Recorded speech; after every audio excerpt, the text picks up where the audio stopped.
আজকে আমরা কিছু আলোচনা করিব মানব দেহর কলব রুহু এবং নফসের কিছু রুহানি পরিচয় সম্পর্কে সঠিক দলিল প্রমাণ সহ সম্পূর্ণ আধ্যাত্মিক দৃষ্টি অনুসারে এবং দেহতত্ত্বের হিসাব অনুযায়ী আমাদের আজকের পর্বে কিছু আলোচনা করা হইবে।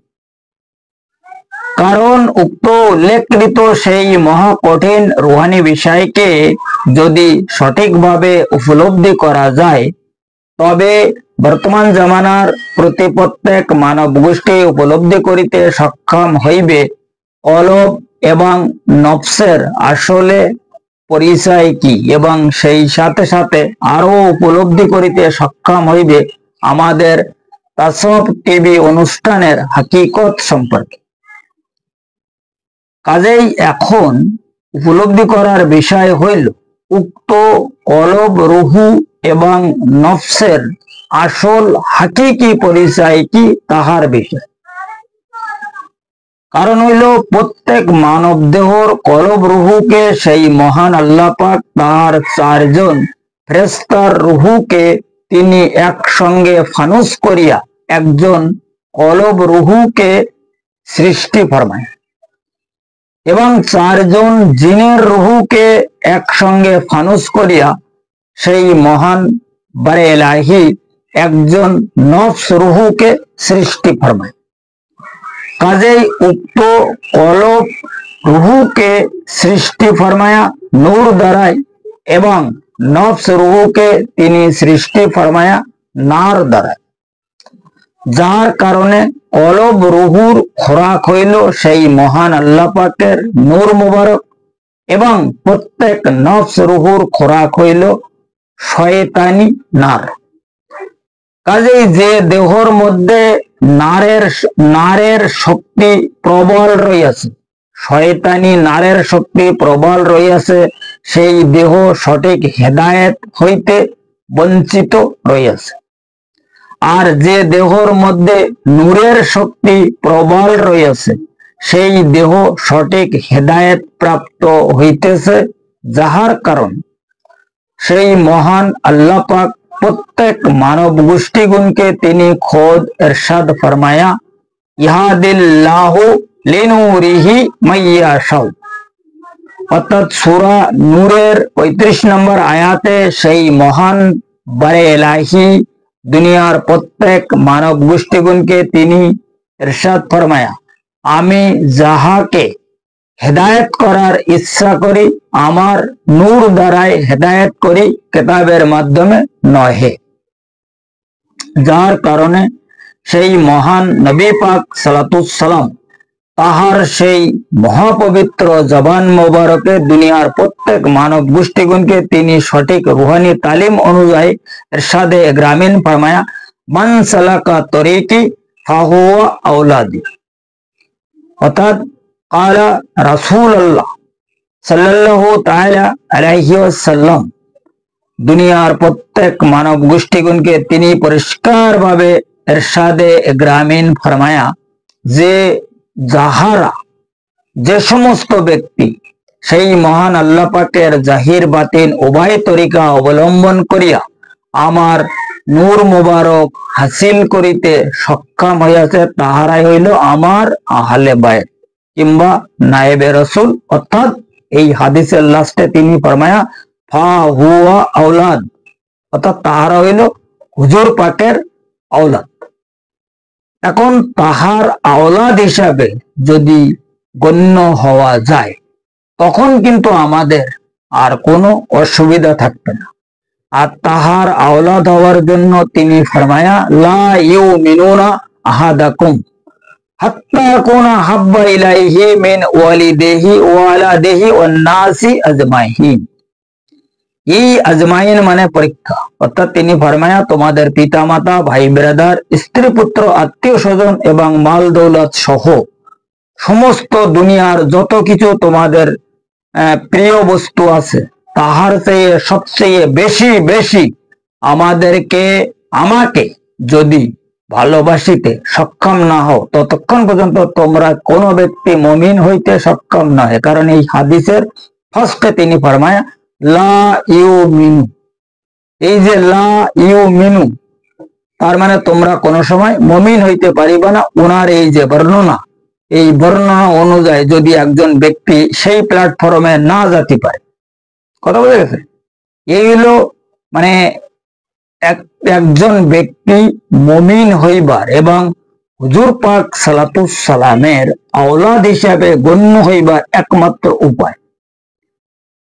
এই উপায়কে যদি কেউ অবলম্বন করিতে সক্ষম হইতে পারে, তখন ইনশাআল্লাহ তাআলা তাহার আহলে বায়াত সহ নায়েবে রাসূল কিংবা তাহার আওলাদও হইতে পারিবে। এই হইল মানব দেহর কলব, রুহু এবং নফসের কিছু রুহানি পরিচয়। কারণ এই কলব হইল নূরের সৃষ্টি, যাতে ফেরেশতা, আর নফস হইল নারের সৃষ্টি, যাতে জিন। এখন এই নফস প্রত্যেকের মধ্যে অবশ্যই উপস্থিত রয়েছে, আর নফসকে যতক্ষণ পর্যন্ত কোনো ব্যক্তি কন্ট্রোল করিতে সক্ষম না হইবে, ততক্ষণ পর্যন্ত কোনো ব্যক্তি পরিত্রাণ লাভ করিতে সক্ষম নয়। কারণ তাজকিয়া নফস, তাসফিয়া কলব, হক্কুল একিন, কাশফি ইমান আর তাজাল্লি রূহ, এই কটা জিনিস যতক্ষণ পর্যন্ত কোনো ব্যক্তির মধ্যে মানে প্রবল না হবে, ততক্ষণ পর্যন্ত সেই ব্যক্তি আসলে মুক্তির রাস্তা পাইবে না, যেটাকে বলা হয়েছে সিরাতাল মুস্তাকিমের রাস্তা। এখন এই সিরাতাল মুস্তাকিমের রাস্তায় যাইতে হলে এই সিরাতাল মুস্তাকিমের পরে বলেছে আন আমতা আলাইহিম, অর্থাৎ আল্লাহ পাকের যারা ইনাম প্রাপ্ত ব্যক্তি, যারা পুরস্কার প্রাপ্ত ব্যক্তি, যারা সেই মহান আল্লাহ পাকের দরবার হইতে মনোনয়ন প্রাপ্ত হইয়াছে, তাহাদের নৈকট্য লাভ করিতে হইবে। কারণ তাহারা আল্লাহ পাকের নৈকট্য লাভ করিয়াছে। অবতাগু ইলাইহিল ওসিলাতা ওয়া জাহিদুল ফি সাবিলিল্লাহি লাআল্লাকুম তুফলিহুন, নৈকট্য প্রাপ্ত বান্দার মাধ্যমে তিনি তাহার রাস্তায় জিহাদ করার জন্য নির্দেশ ফরমায়। আর তাহার রাস্তা হইল কোনটা? আল্লাহ এবং রাসূলকে পাইবার একমাত্র রাস্তা হইল সিরাতাল মুস্তাকিমের রাস্তা। এখন সিরাতাল মুস্তাকিমের রাস্তায় যাইবার জন্য তাসাউফি ইলম আসলে দরকার আছে। এখন সর্বপ্রথমে আমরা ফিকাহকৃত যে ইলম, এই ইলমের মাধ্যমে তাসাউফের মধ্যে প্রবেশ করিয়াছি। এখন তাসাউফের মধ্যে যারা প্রবেশ করবে, তখন তাসাউফের ইলম দ্বারা আমরা যে ইবাদত বন্দেগীর যে আমল আজগার যেগুলো করব, এটা হইল সিরাতাল মুস্তাকিমের রাস্তার ইবাদত। এইবার এই সিরাতাল মুস্তাকিমের রাস্তা যখন অতিক্রম হয়ে যায়, এরপরে যে ইলমে লাদুনের মধ্যে সেই ব্যক্তি প্রবেশ করিতে সক্ষম হয়। আর ইলমে লাদুন যখন প্রাপ্ত হইয়া যায়, তখন সেই ব্যক্তি হেদায়েত প্রাপ্ত হইয়া যায়। হেদায়েতের চ্যাপ্টার হইল তিনটি। একটা হইল হেদায়েত মানে হওয়া, একটা হইল হেদায়েত লাভ করা, আর একটা হইল হেদায়েত প্রাপ্ত হওয়া। এরপরে আরো একটা মানে সমস্যা আছে এখানে, হেদায়েত হওয়া আর হেদায়েত লাভ করা একই জিনিস, হেদায়েত প্রাপ্ত হওয়া এটাও মানে আলাদা জিনিস। এরপরে আরেকটা হইল মেন ব্যাপার, সেটা হচ্ছে কি হেদায়েত প্রদান করা। হেদায়েত প্রদান তিনি করতে পারবে যিনি ইলমে লাদুনি শক্তি হাসিল করিতে সক্ষম হইয়াছে আল্লাহ পাকের দরবার হইতে। বারে ইলাহি যাহাকে এই শক্তি প্রদান ফরমায়া, সেই ছাড়া আর কোন ব্যক্তি এই ইলমে লাদুন সম্পর্কে খোঁজ খবর রাখি না।